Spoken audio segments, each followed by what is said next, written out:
하나님이 아담을 만들어 놓고요, 짝을 구해 주시려고 아담을 잠재워 놓고 갈빗대 하나를 뽑아서, 그리고 정말 멋진 한 여자를 만들었습니다. 그러니까 하나님이 그 여자를 데려오니까 아담이 너무너무 좋아가지고 팔짝팔짝 뛰면서 고백했던 말이 있습니다. 이는 내 뼈 중에 뼈요, 살 중에 살이라. 그렇게 고백을 합니다. 우리 창세기 2장 23절 같이 한번 읽어 보십시다. 아담이 이르되 이는 내 뼈 중에 뼈요, 살 중에 살이라. 이것을 남자에게서 취하여 쓴즉 여자라 부르리라 하니라.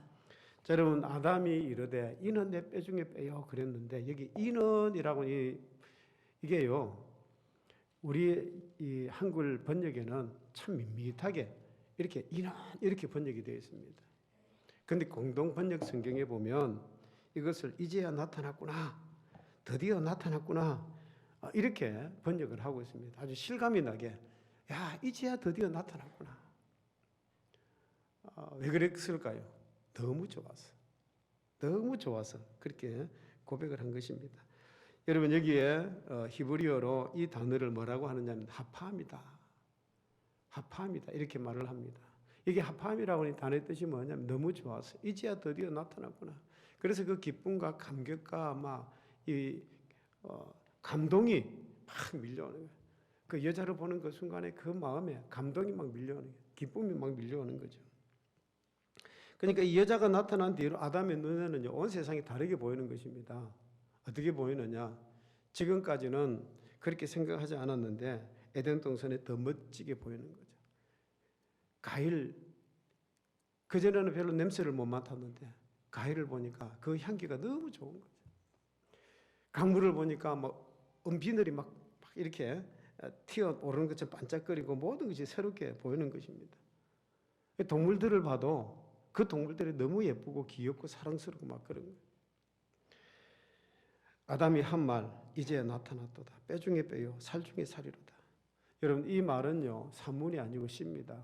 개들도요, 사랑할 때 되면 콩콩 이렇게 소리를 지를 때 운율이 있다고 그렇게 말을 합니다. 여기 하파함이 당기면 시가 되고 노래가 되는 것입니다. 기쁨, 이런 감격, 이런 하파함이 정말 변함없이 계속되어야 되는데 이것이 어느 날 갑자기 뚝 끊어집니다. 언제 끊어집니까? 아담과 하와가 선악과 열매를 먹고 죄를 짓고 난 다음에 이 하파함이 사라지게 됩니다. 그래서 세상의 모든 것이 그저 무덤덤해집니다. 에덴 동산이 시시해지고 동물들을 봐도 그냥 반갑지도 않고, 마치 뭐와 같느냐 하면 풍선에 바람이 빠진 것처럼 모든 것이 그냥 시들해지는 거죠. 아무 재미가 없는 거예요. 여러분, 우리의 신앙생활 할 때도 그렇습니다. 우리에게 이 하파함이 사라지면 이 어떤 기쁨과 감격, 내가 예수 그리스도를 통해서 구원받았고 내가 그 그리스도의 그 은혜를 생각하면 그 감격과 그 기쁨이 내에서 막 이렇게 넘쳐나고 모든 것이 다 좋아 보이고, 그런데 이 하파함이 탁 사라지고 나면 그 다음부터 어떠느냐 하면 모든 것이 시들해지는 것입니다. 그래서 주일 예배 나오는 것도 따분해지고, 목사님 설교를 들어도 어떻게 저 목사님이 저런 말씀을 하시는가 막 이렇게 비판만 생기고 기도도 잘 나오지 않는 거죠.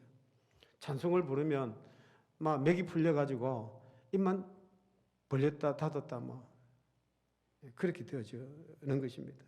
여러분, 하파함의 간격이 사라지면 신앙생활에 재미가 없고 하품만 나오는 거죠.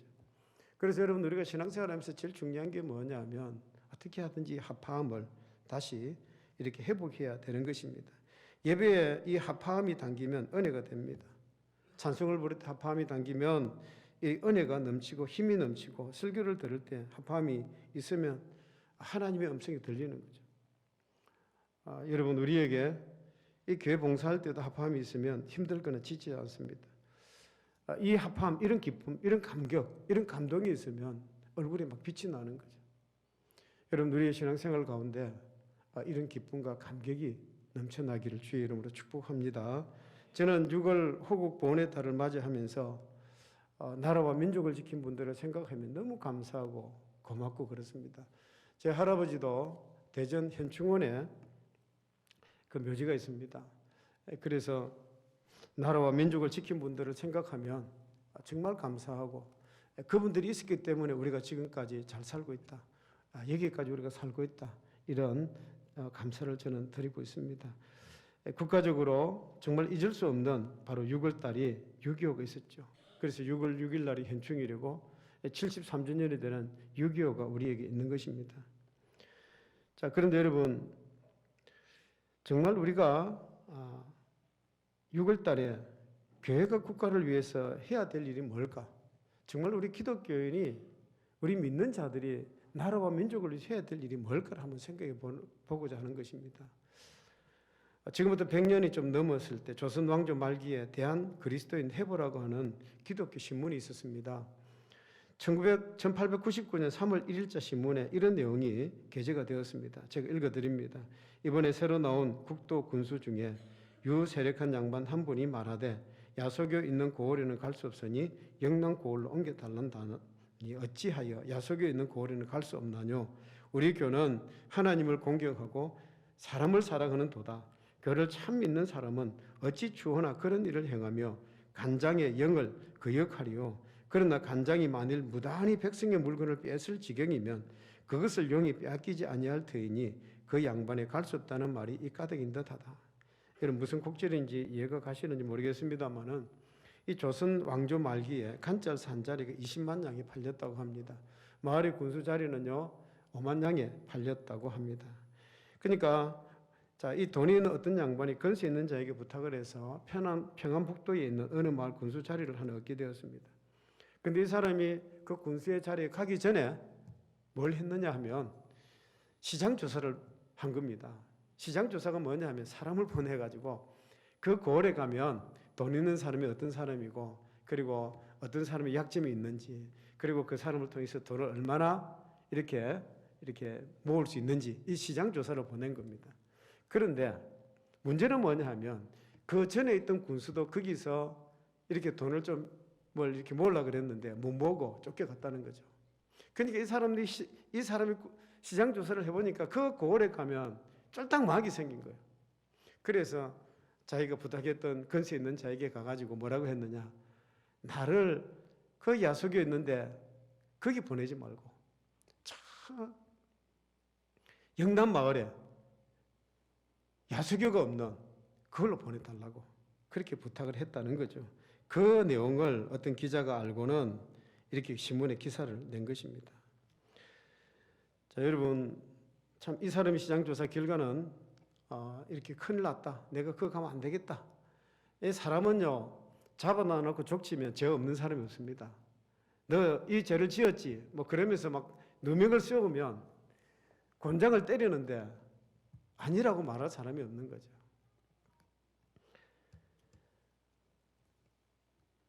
참 신문에 기사화된 내용입니다마는 몇 안 되는 힘 없는 야속에 믿는 사람들 때문에 건세 있는 마을 군수가 그 지방에 가지 못하겠다는 것 참 놀라운 일이지 않습니까?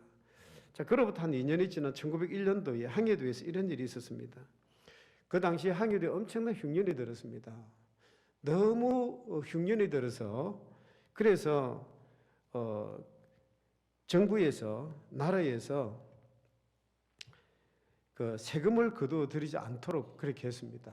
근데 그 항해도 감사라에 그 윤덕영이라는 사람이 참 못돼 먹은 사람이었습니다.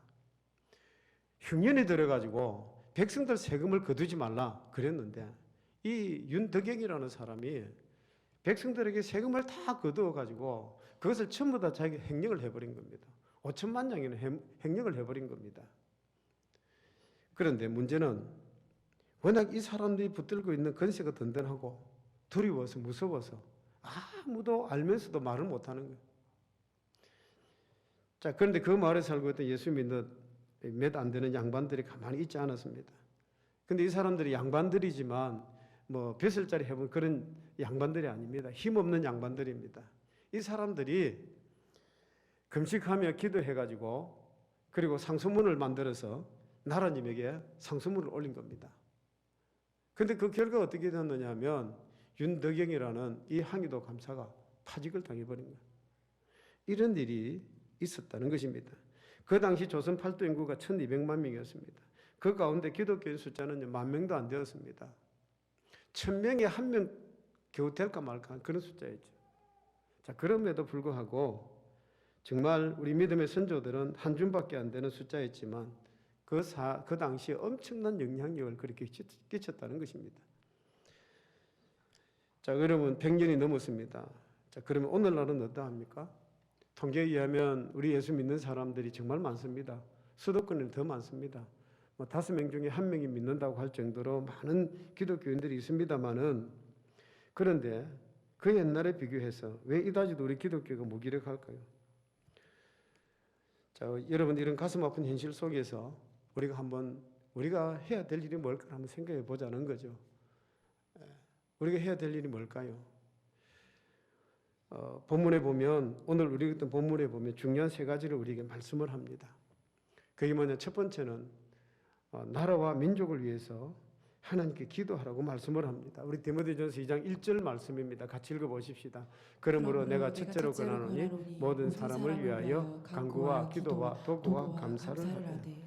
자, 여러분 여기 보면 첫째로 권하노니 그럽니다. 권면한다고 했습니다. 여러 가지 권면이 있지만 그 중에 가장 중요한 권면을 지금 하고 있다는 것입니다. 무엇을 권면하고 있습니까? 모든 사람을 위하여 간구와 기도와 도구와 감사를 하라는 것입니다. 특별히 그런 기도를 드리되 임금들과 지혜 있는 높은 사람들을 위해서 기도하라고 말씀을 합니다. 디모데전서 2장 2절 같이 읽어보십시다. 임금들과 높은 지혜 있는 모든 사람을 위하여 하라. 이는 우리가 모든 경건과 단정함으로 고요하고 편안한 생활을 하려 함이라. 우리가 나라와 민족을 위해서 해야 될 일이 많이 있습니다만은 뭘 따지보면 복음도 전해야 되고 어려운 사람도 도와줘야 되고 구제도 해야 되고, 어찌 보면 3.1 운동대처럼 우리가 몸소 나가서 실천 뛰쳐나가서 그런 것도 해야 되겠지만, 자, 그런데 이 모든 것들 가운데 최우선적으로 해야 될 사명이 나라와 민족을 위해서 기도하라는 것입니다. 역사의 주인 되신 하나님께서 하나님의 뜻이 이 땅에서 이루어지듯이 하늘에서도 이루어지듯이 이 땅에서도 이루어지도록 그렇게 기도해야 한다는 것입니다. 나라와 민족을 위해서 첫째로 기도하라고 우리에게 말씀을 해줍니다. 우리 디모데전서 2장 1절 한 번만 더 읽으십시다. 그러므로 내가 첫째로 권하노니 모든 사람을 위하여 간구와 기도와 도구와 감사를 하되. 자, 여러분 여기 보면 기도와 관련해서 비슷한 단어가 4가지가 나옵니다. 간구와 기도와 도구와 감사를 하되. 자, 여기에 간구라고 하는 것은 우리가 하나님 앞에 뭔가 필요할 때 올려드린 기도, 그것을 간구라고 합니다. 기도는요, 내 기도를 들으시는 하나님, 지금 나와 함께 하시는 하나님, 그 임재 가운데 나에게 임하시는 그 하나님 앞에 기도를 드리는 거죠. 도구는요, 좀 쉽게 말씀드리면 중보기도입니다. 내가 아니라 다른 사람을 위해서 기도를 드리는 것이고, 마지막으로 감사는 무엇이냐 하면 내 기도를 들으시는 하나님, 기도를 응답해 주시는 그 하나님, 그 하나님께 감사를 드리는 태도를 가리켜서 감사드리는 것입니다. 자, 이 4가지 모두 기도와 관련이 있습니다.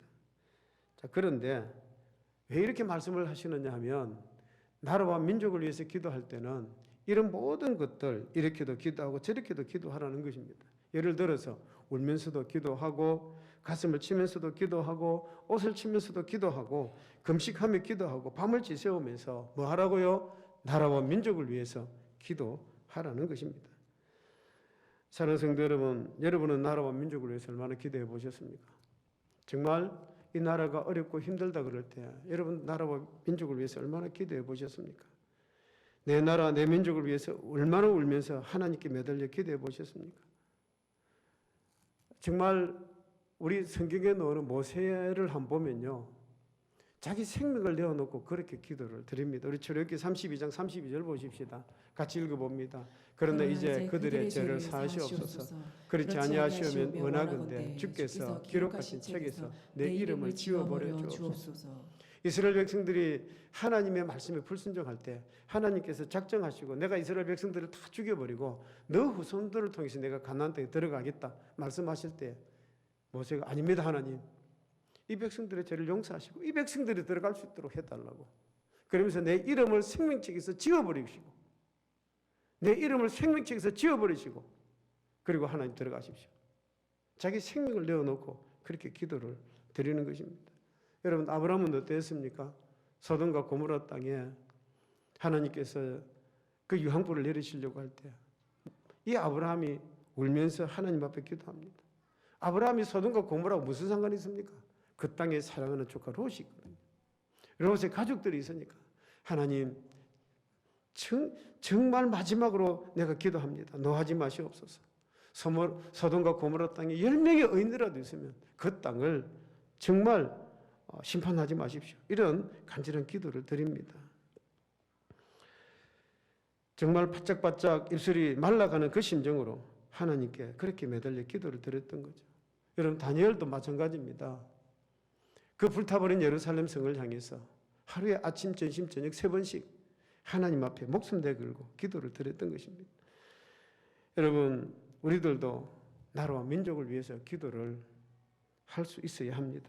우리 사무엘상 12장 23절 같이 읽어보십시다. 나는 너희를 위하여 기도하기를 쉬는 죄를 여호와 앞에 결단코 범하지 아니하고 선하고 어려운 길을 너희에게 가르칠 것인지. 지금 사무엘은요, 기도하는 죄를 결단코 범하지 않겠다고, 기도하기를 쉬는 죄를 결단코 범하지 않겠다고 지금 우리에게 말씀하고 있습니다. 기도하는 것을 쉬는 것은 뭐라고요? 죄라는 것입니다. 여러분, 어찌 보면 우리가 나라와 민족을 위해서 기도하지 않는 것도 죄라고 말씀하고 있는 겁니다. 나라와 민족을 위해서 기도하는 것. 우리가 살아가면서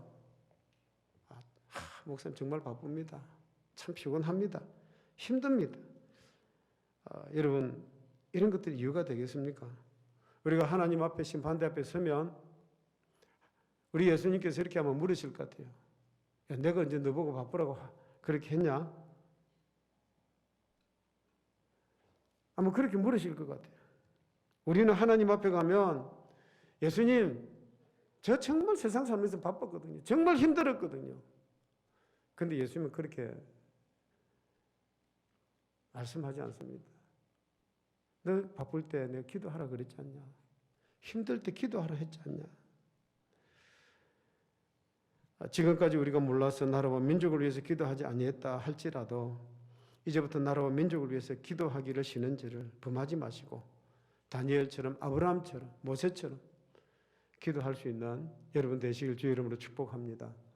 자, 두 번째로 기도를 드리되 모든 사람을 위해서 기도할 수 있습니다만 특별히 통치자를 위해서 기도하라고 말씀을 합니다. 우리 디모데전서 2장 1절 다시 한번 읽어보십시다. 그러므로 내가 첫째로 권하노니 모든 사람을 위하여 간구와 기도와 도구와 감사를 하되.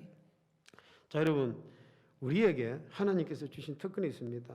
그게 뭐냐 하면 기도하는 특권입니다. 그래서 2장 1절에서 뭐라고 합니까? 모든 사람을 위하여 기도와 간구와 도구와 감사를 드리라는 것입니다. 여러분, 우리가 기도할 수 있는 것, 이게 특권입니다. 우리가 구약 성경에 성막에 보면 성수와 지성소가 있는데 성소는 제사장이 들어가지만 지성소는 대제사장만이 들어갑니다. 그런데 예수 그리스도께서 이 땅에 오시고 난 다음에 지성소와 성수 사이에 휘장이 착 찢어지고 이제는 예수님의 이름으로 지성소까지 들어가는 거죠. 우리가 하나님의 보좌 앞에 기도할 수 있는 특권을 주셨기 때문에 우리가 지성소까지 들어가서 하나님 앞에 기도할 수 있는 거예요. 이런 특권을 우리에게 주신 것입니다.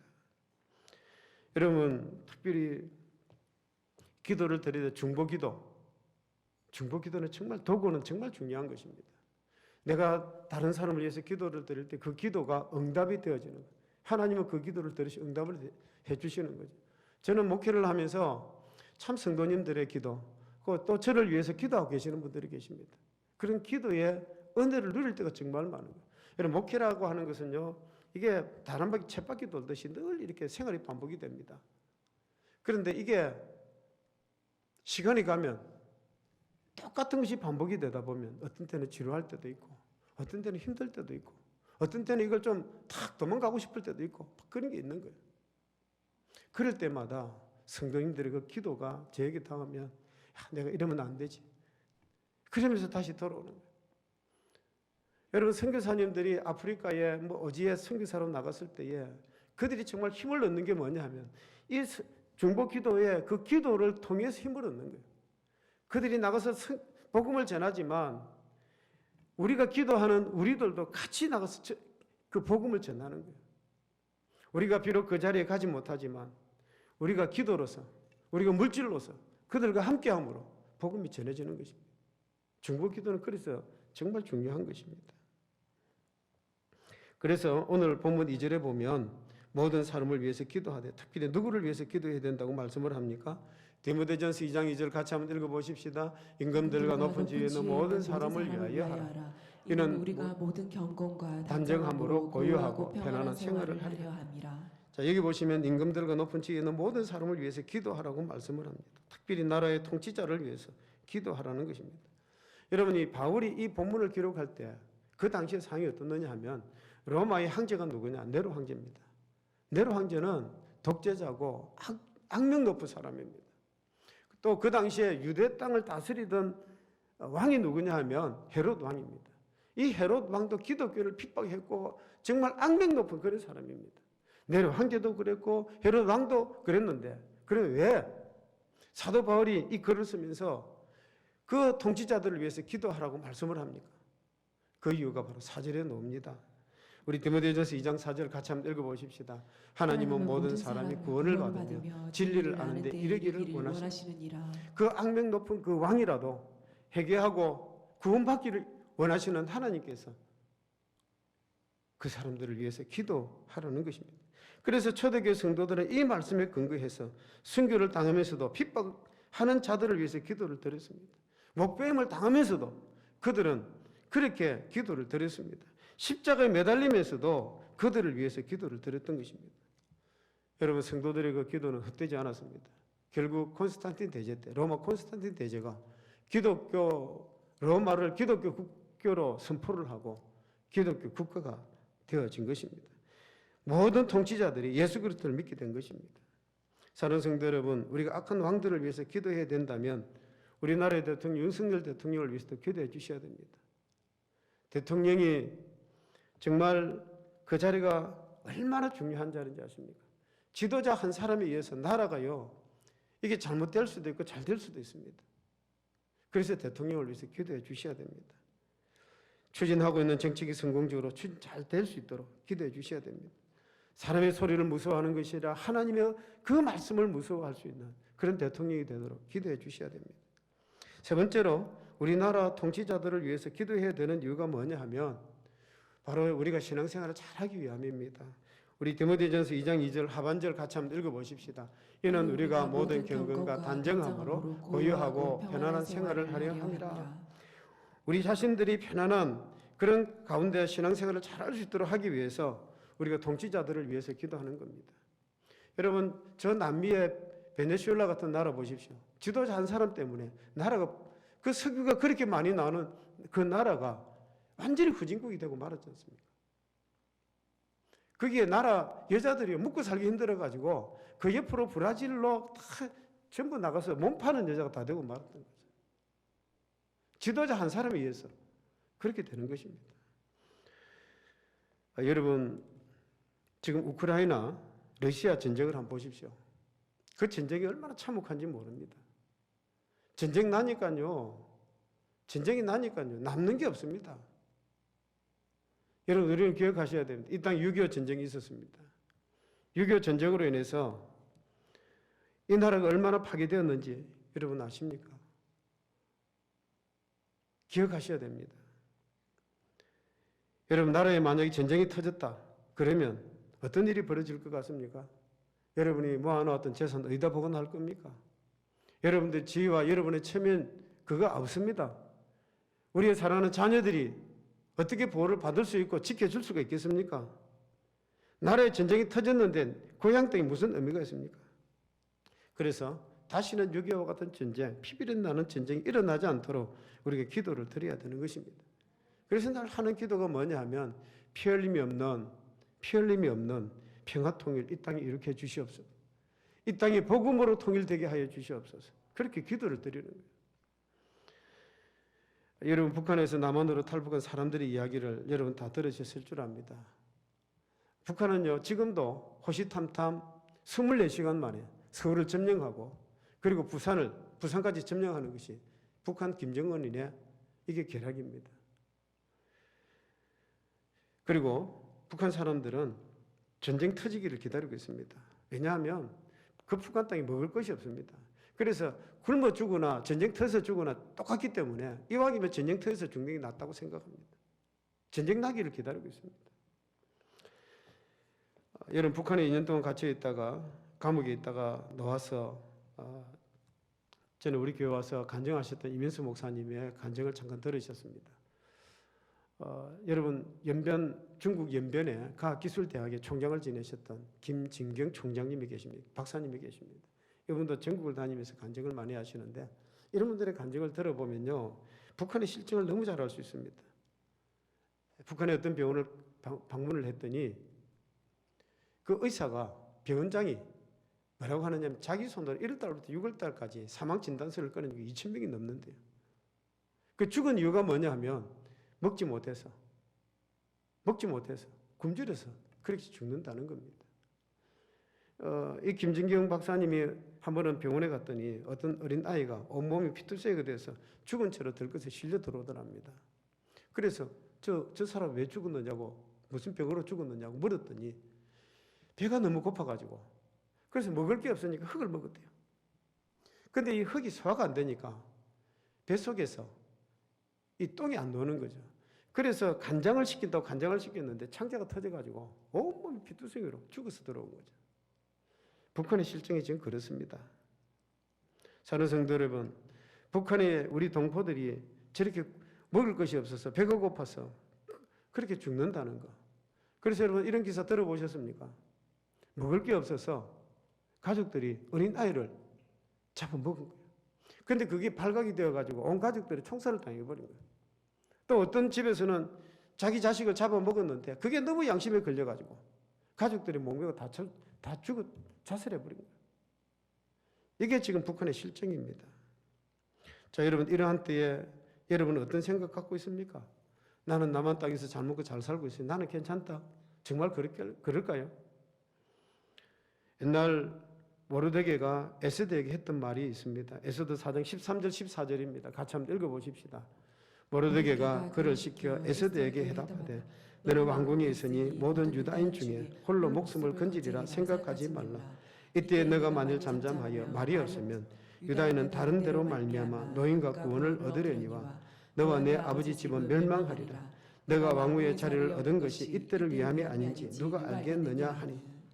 자, 여러분, 모르드게가 그 조카 에스더에게 그 말을 하는 것입니다. 너가 모른 척하고 너는 왕궁에 있으니까 너는 모른 척하고 있으면 너는 살 수 있을지 모르지만 그러나 우리는 다른 데로부터 구원을 받을 것이고 그러나 너와 너의 아버지 집은 너가 망할 것이다. 이 말을요, 여러분 좀 응용해서 제가 이렇게 말씀을 드릴 수가 있습니다. 너는 남한 땅에서 잘 먹고 잘 살고 있다고 너 혼자 살아남으리라 생각하지 말아라. 너가 만일 이와 같은 때에 잠잠하여 입 다물고 있으면 저 불쌍한 북한 동포들은 다른 데로 말미암아 노인과 구원을 얻으려니와 너와 내 아버지 집은 망하리라. 하나님의 음성으로 들어야 됩니다. 여러분, 그래서 정말 이 땅에 전쟁이 일어나면 안 되는 거죠. 그래서 우리는 기도를 드려 주셔야 되는 것입니다. 모세처럼, 아브라함처럼, 다니엘처럼 우리 나라와 민족을 위해서, 동족을 위해서 기도해 주셔야 돼요. 여러분, CCC를 창설하셨던 김중곤 목사님 기억하실 겁니다. 이 김중곤 목사님이 늘 드렸던 기도가 있습니다. 수십 년 동안 하루도 빠짐없이 계속해서 똑같은 기도를 드렸다고 합니다. 가정 속의 산발선이 무너져야 민족의 산발선이 무너질 것입니다. 교회 속의 산발선이 무너져야 민족의 산발선이 무너질 것입니다. 우리가 서로 하나 되는 날 민족이 하나 될 것입니다. 오 하나님이여, 민족의 가슴마다 피 묻은 그리스도를 심어서 이 땅에 푸르고 푸른 그리스도의 계절이 오게 하소서. 하나님의 나라가 이 민족의 마음마다, 가정마다, 교회마다, 사회 구성마다 임하게 하시옵소서. 이 땅에 태어나는 어린아이마다 신앙의 탯줄로, 기도의 젖줄로, 말씀의 탯줄에서 자라게 하시고 집집마다 이 집의 주인이 예수님이라고 고백하게 하시며 회사마다 사장님은 예수님 되게 하시고 도매 산골 마을마다 우물가의 여인들의 입에서도, 공장의 고원들의 입에서도, 바다의 선원들의 입에서도 찬송소리 끊임없이 흘러나오게 하시옵소서.